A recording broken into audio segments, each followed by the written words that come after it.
In the heart of Antwerp, the world's diamond capital, lies a vault so secure that it was deemed impenetrable. But in 2003, a group of thieves challenged the impossible. They pulled off a heist so daring and so sophisticated, it left the world in awe and the authorities baffled. Over $100 million worth of diamonds vanished without a trace, and the mystery of how they did it remains largely unsolved. Welcome to the story of the Antwerp diamond heist, a true masterclass in crime that turned the world of high-stakes theft on its head. Our journey today takes us into the depths of this audacious heist, an event that shook the foundations of the global diamond industry. The Antwerp diamond heist wasn't just a robbery, it was a meticulously executed operation that defied the highest levels of security. The vault in the Antwerp Diamond Center, guarded by layers of advanced protection, was thought to be unbreakable. Yet, a group of cunning criminals, led by the infamous Leonardo Notarbartolo, orchestrated what is now known as one of the most infamous heists in history. Despite the eventual arrest and conviction of Notarbartolo and some of his accomplices, much of the heist remains shrouded in mystery. The majority of the stolen diamonds were never recovered, and the true extent of the gang's methods and plans is still a topic of debate and fascination. The Antwerp diamond heist stands as a symbol of criminal ingenuity, a puzzle that has captivated the minds of law enforcement, crime enthusiasts, and the public alike. How did a small group outsmart such an advanced security system? What happened to the vanished diamonds? And why does this heist continue to intrigue us decades later? Join Heist Histories as we unravel the layers of this extraordinary crime, delving into the heist's planning, execution, and the enigmatic legacy it left behind. This is more than a story of theft. It's a saga of mystery, mastery, and the unsolved riddles of the Antwerp diamond heist. Let's set the scene. Antwerp, Belgium. A city that may not dominate the headlines like New York or Paris, but in the world of diamonds, it's the undisputed king. For centuries, Antwerp has been the glittering heart of the global diamond trade. Here in the narrow streets of the Diamond District, which is just a stone's throw away from the central train station, over 80% of the world's rough diamonds and half of the cut diamonds have passed through. It's a melting pot of diamond dealers, cutting experts, and a network of businesses all dedicated to the craft and commerce of diamonds. This district, spanning barely a square mile, is a fortress in its own right. With ultra-tight security, it's a place where millions of dollars worth of transactions happen every day, often with just a handshake and a nod. Antwerp's reputation as the diamond capital is not just about the volume of trade, but also about the unmatched expertise and tradition that has been polished over generations. To truly understand the gravity of the Antwerp diamond heist, we need to delve into the history and significance of the Antwerp Diamond District. Lave is not just a modern-day trading hub. Its roots stretch back to the 15th century.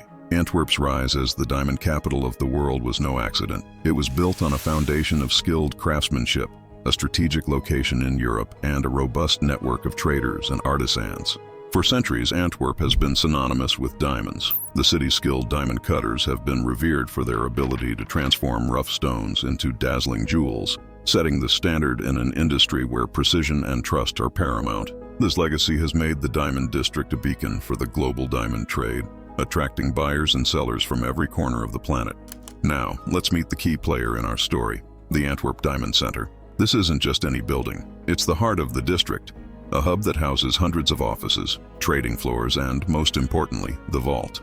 This vault was a masterpiece of security engineering, designed to be as impregnable as a bank's safe. Biometric scanners, multiple layers of steel doors, seismic sensors, and a lock with over 100 million possible combinations.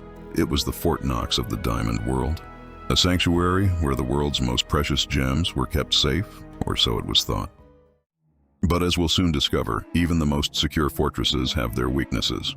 In 2003, this bastion of security would witness an event that would not only challenge its invulnerability, but also send shockwaves through the entire diamond world. Stay with Heist Histories as we dive into the cunning plan that cracked the uncrackable, the Antwerp diamond heist. But what makes diamonds so alluring to thieves? Beyond their obvious monetary value, diamonds are uniquely compact and untraceable. Unlike cash or other valuables, diamonds can represent millions of dollars in a package small enough to fit in your pocket. And once they are out of the vault and recut, tracing them becomes a near impossible task. This combination of immense value, compact size, and anonymity made the diamonds in the Antwerp Diamond Center an irresistible target for those daring enough to try. And in 2003, a group of thieves decided to take on the ultimate challenge. Join us as we step into the world of Leonardo Notarbartolo and his crew, the minds behind one of the most daring heists in history. Now let's turn the pages to one of the most critical chapters of this story, the planning of the heist. At the center of this daring plot was a man named Leonardo Notarbartolo, not just any ordinary criminal. Notarbartolo was a charismatic figure, a diamond trader with a sharp mind and an even sharper ability to understand the intricacies of security systems. But who is Leonardo Notarbartolo? A mastermind, yes, but also a part of the very world he planned to rob. His experience in the diamond industry gave him unique insights, a crucial edge in devising this audacious heist. But such a complex undertaking required more than just one brilliant mind. Notarbartolo carefully assembled a team, each member chosen for their specific skills. There was the specialist in bypassing alarm systems, the expert lockpicker, the lookout, and the muscle. This wasn't just a gang, it was a carefully curated assembly of criminal expertise, all united with a single goal in mind. The planning of the heist was nothing short of meticulous.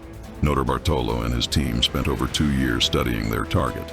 They blended into the daily life of the Diamond District, becoming familiar faces, unnoticed yet observant. They gathered intelligence, studying every detail of the Diamond Center's layout, its security routines, and identifying any potential vulnerabilities.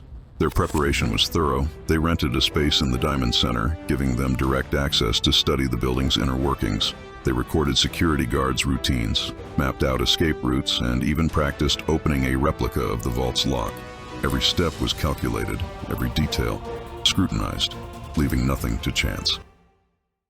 As the planning phase reached its climax, the tension was palpable. The heist, once just a daring idea, was about to become a reality. This was more than just a robbery.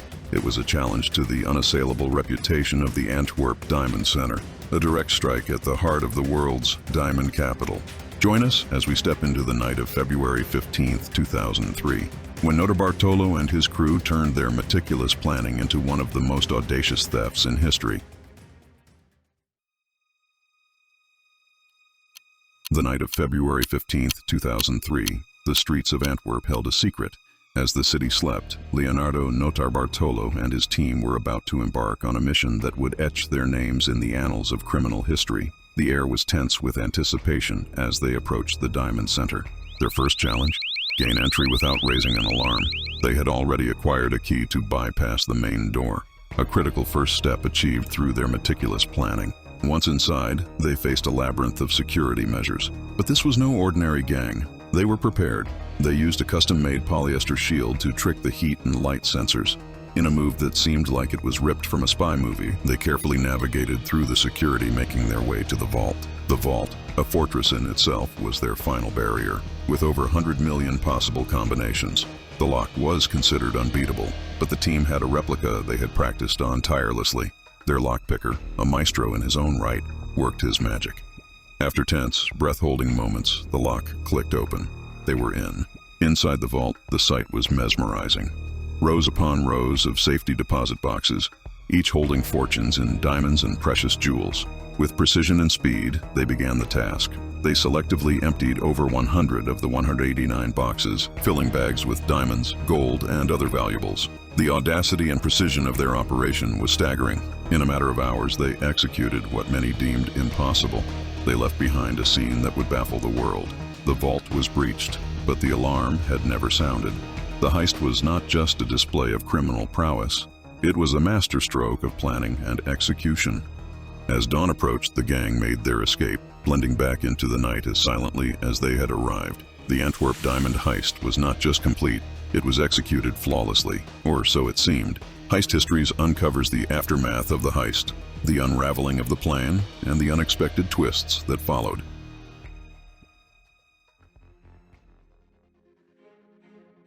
As the sun cast its first light over Antwerp, the city awoke oblivious to the fact that it had just been the stage for one of the greatest heists in history. But this tranquil morning was about to be shattered. It was a regular employee who first sensed something amiss. The lock, albeit intact, had a strange scratch. As the vault door swung open, the unimaginable was revealed. It was a scene straight out of a heist movie, but all too real. The vault, thought to be unbreakable, had been emptied of its treasures. The authorities were swiftly alerted. As the police and forensic teams descended, the magnitude of what had transpired began to sink in. The initial disbelief quickly turned to a frenzied search for clues. How could such a fortified vault be breached without a single alarm going off? The scale of the theft was staggering. The thieves had made off with over $100 million worth of diamonds, gold, and other precious jewels. Each safety deposit box opened was a testament to their meticulous planning and execution. The audacity of the crime was matched only by the value of the loot, which included some of the rarest and most valuable gems in the world. The news of the heist sent shockwaves through the Diamond District and beyond. It was not just a loss of valuables, but a blow to the heart of an industry that prided itself on trust and security. The Antwerp diamond heist wasn't just a robbery. It was a statement, a bold declaration that no place, not even the vault of the world's diamond capital, was impenetrable. But as the dust settled, one question loomed large. Who were the masterminds behind this daring theft? The chase was on, and the unraveling of this mystery would be as intriguing as the heist itself. The investigation into the Antwerp diamond heist was a race against time. The Belgian police, renowned for their attention to detail, were up against a crime that seemed almost perfect in execution. The challenge was immense. There were no witnesses, the security system had been expertly circumvented, and the thieves had left behind barely any clues. As investigators scoured the vault for any evidence, they faced a daunting task. The precision of the heist suggested a level of professionalism that was rarely seen. It was clear that this was the work of no ordinary criminals. The team methodically analyzed every aspect of the crime scene, looking for the smallest oversight the thieves might have made. Then, a breakthrough. Amidst the chaos of the crime scene, a discarded sandwich and a partially consumed bottle of water, seemingly insignificant, yet they became the first threads in unraveling the mystery. DNA analysis from these items provided the first crucial lead. The DNA led the police to Leonardo Notarbartolo. He was not a typical suspect, a diamond trader with a respectable facade. His arrest was a turning point in the investigation. Suddenly, the puzzle pieces began to fit together. Notarbartolo was the mastermind the police were searching for. But even as the most unbreakable vaults have flaws, the same is true for the most meticulously planned heists. The gang had made some critical errors. They had been too confident in their execution, leaving behind DNA evidence, and their disposal of the heist's debris was far from perfect. A bag containing evidence, including precious diamonds, was found in a nearby forest, a careless mistake that further implicated them. With Notarbartolo's arrest, the investigation gained momentum. One by one, other members of the gang were identified and apprehended. Each arrest brought more pieces of the story to light, though the complete picture of the heist remained elusive. The unraveling of the gang was a testament to the relentless pursuit of the investigators. But the story was far from over. The missing diamonds, the unanswered questions. The Antwerp diamond heist still had secrets to reveal.